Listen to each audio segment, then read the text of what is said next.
Sabe que o senhor é o governador que mais cumpriu promessas em toda a Bahia, mas eu vou fugir um pouco do debate e vou entrar no âmbito político, que é pra gente esquentar essa entrevista. Pra gente esquentar a entrevista. E eu vou falar da notícia da hora. A CM Neto desistiu do debate, eu fiquei impressionado com isso, e aí Jerônimo provocou e disse que é preciso coragem esse tema veiculado nos principais pontos. Qual a sua opinião a respeito disso, governador? Olha, eu vi hoje de manhã o postagem de algumas lideranças políticas achando que isso tudo é charminho e que ele vai pro debate. Charminho? Eu vi algumas lideranças postando hoje de manhã, alguns twitters, postagens, e dizendo que isso é para enrolar a mídia. Sim. E para chamar mais atenção. Porque eu confesso para você que me nego a acreditar que pela segunda vez ele vai se caracterizar como alguém que arregou, que tremeu. Porque ele tremeu já em 2018. Sim. Né? Ele ficou pré-candidato até março, e quando ele viu que tinha que me enfrentar, ele correu, se mandou e causou uma revolta grande no grupo político dele, que ficou ali sem eira nem beira, como diz o povo. E eu não acredito que pela segunda vez ele vai fugir de novo. Então eu acho que isso só pode ser jogo de mídia para poder chamar mais atenção.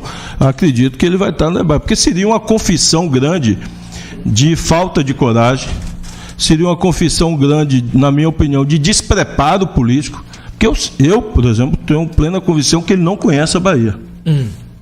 Ele não conhece o estado da Bahia. Ele não seria capaz, por exemplo, de debater. Eu acho que ele não será capaz de debater com ninguém, porque com Jerônimo conhece a Bahia. Eu conheço a Bahia, ele não conhece a Bahia. Basta você ver por onde ele passa, é só discurso vazio. Ele esteve lá no Extremo Sul prometendo construir um hospital, Joaquim, regional. Aí o meu ex-secretário de Saúde, Fábio, que é pré-candidato a deputado federal, até publicou no Twitter: candidato, eu quero lhe convidar em setembro agora para o senhor vir participar da inauguração do hospital que o senhor está prometendo construir se for eleito.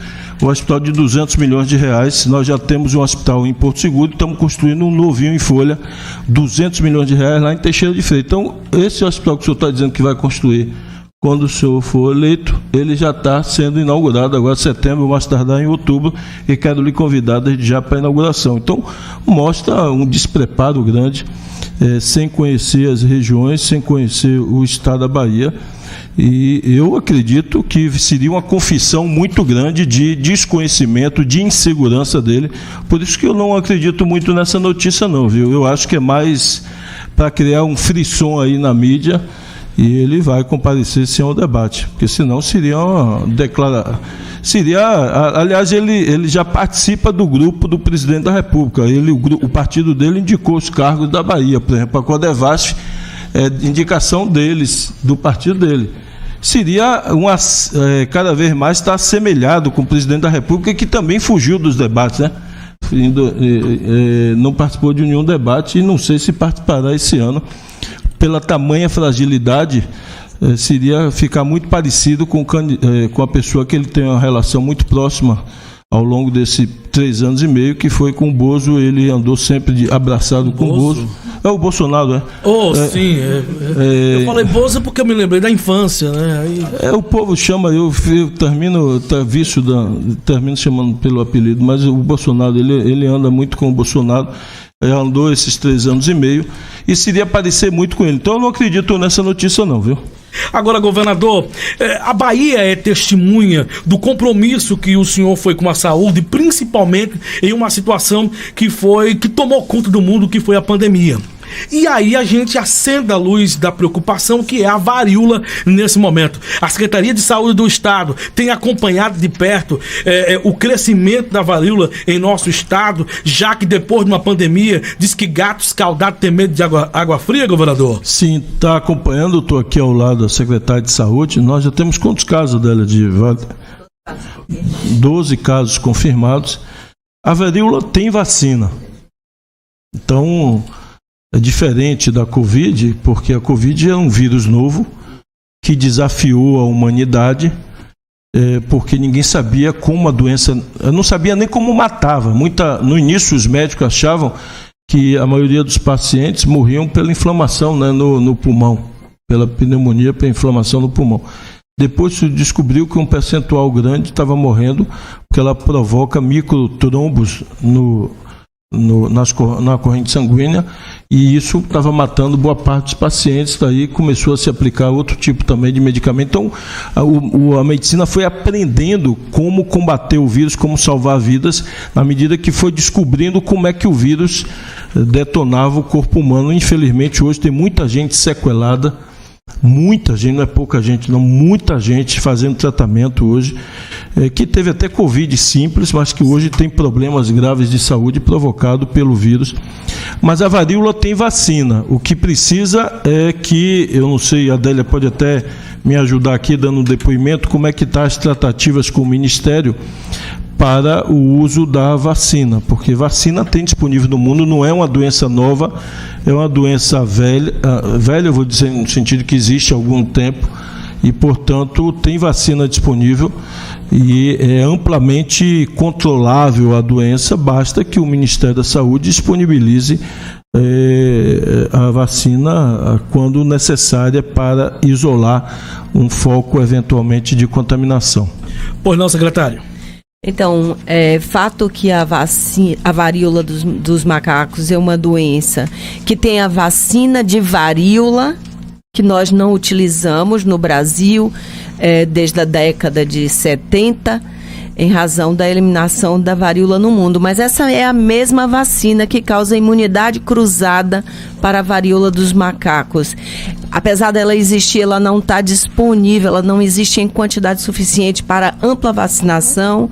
A informação que o Ministério da Saúde estabeleceu tratativas com organismos internacionais para a aquisição de 50 mil doses de vacina, que seria o suficiente apenas para vacinação de trabalhadores de saúde expostos e a contactantes. 50 milhões, você quer dizer? 50 mil? Mil mesmo? Isso. Que é para o Brasil, um número de 50 mil é um número que não faz sentido para o tamanho do Brasil, não, né? Não vacina nem o pessoal de saúde que trabalha na Bahia, 50 mil. Então, esse é um número que seria suficiente apenas para fazer o que a gente chama de contenção de caso, bem ao redor do caso, fazer a vacinação de pessoas, mas é insuficiente para o enfrentamento de massa para a situação da doença. E é exatamente para alertar todas as autoridades e as autoridades nacionais, que a Organização Mundial de Saúde já reconheceu esse agravo como um agravo de importância global, e nós estamos sim na expectativa que, tanto no que diz respeito à aquisição de medicação para tratamento viral das pessoas que adoecem, como também das vacinas, o Ministério da Saúde se posicione e assuma a responsabilidade sanitária que lhe é específica e que somente ele tem. Obrigada.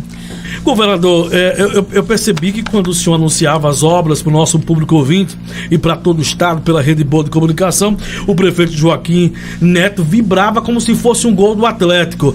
Ele é muito suspeito quando fala do Atlético, e aí você sabe que o coração dele é vermelho e preto, é colorado, como diz o outro, comemora bastante. Agora, governador, tem uma obra muito importante. Eu tive a oportunidade de entrevistar semana passada o secretário de Estado, Marcos Cavalcante, uma importante obra aqui do nosso município, feita pelo governo do estado em parceria com a prefeitura municipal. Eu estou falando parceria que é a obra Marcos Murilo Cavalcante. Governador, uma obra importante sobre isso. O Marcos está por aqui, mas é importante a gente falar dessa obra, sendo que muitas pessoas que estão naquela região estão aplaudindo. O transtorno é momentâneo, mas no futuro a alegria será para uma longa vida. Sim, é uma obra importantíssima, e toda obra, você vai reformar a sua casa, não tem jeito. Se você vai pintar a sua casa, vai ter poeira, vai ter o transtorno. Se você vai reformar o telhado, vai ter transtorno. Não tem jeito de você reformar a sua casa sem ter transtorno. A não ser que você se mude, alugue uma casa, se mude enquanto faz a reforma. Se você não se mudar, não tem jeito. Você vai pintar a sua casa, você vai ter que conviver naqueles dias ali com o transtorno. Mas você pinta por quê? Porque você quer uma casa melhor. Sim. Então você pinta a casa mesmo que você passe 1, 2 semanas ali com transtorno. A mesma coisa é obra pública, né, de você tem conviver algumas semanas, alguns meses com aquele transtorno. E Marcos é suspeito aqui, viu? Porque, é suspeito por quê?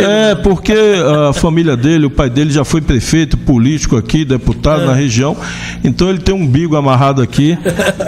E você pode olhar, de todas as regiões, é uma região onde ele enfiou o pé aqui, viu? Foi, rapaz. É quase 500, suspeito. 500 milhões só na secretaria dele. Hoje, quando eu peguei o relatório, eu tomei um susto. Ele lidera aqui, entre todas as secretarias, os investimentos aqui na região. 500 milhões de reais só aqui na região de Alagoinhas. E essa avenida, eu estou dizendo que ela vai sofrer um upgrade aqui. Vai ter que mudar o nome para Marcos Cavalcante. Ele está botando aqui 13 milhões de reais para requalificar aqui essa avenida. Deve ficar nos trinques, viu? Porque com esse valor aqui vai ficar um brinco a avenida. As obras estão a todo vapor.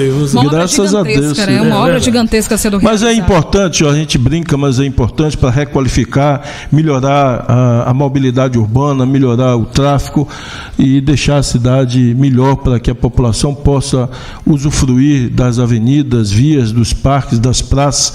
Então, esses investimentos que nós estamos fazendo aqui em parceria com a Prefeitura, temos várias obras da Condeia aqui também em parceria, pavimentação de ruas, calçamento, praças, são obras que vão mudando e melhorando o perfil urbano de Alagoinhas.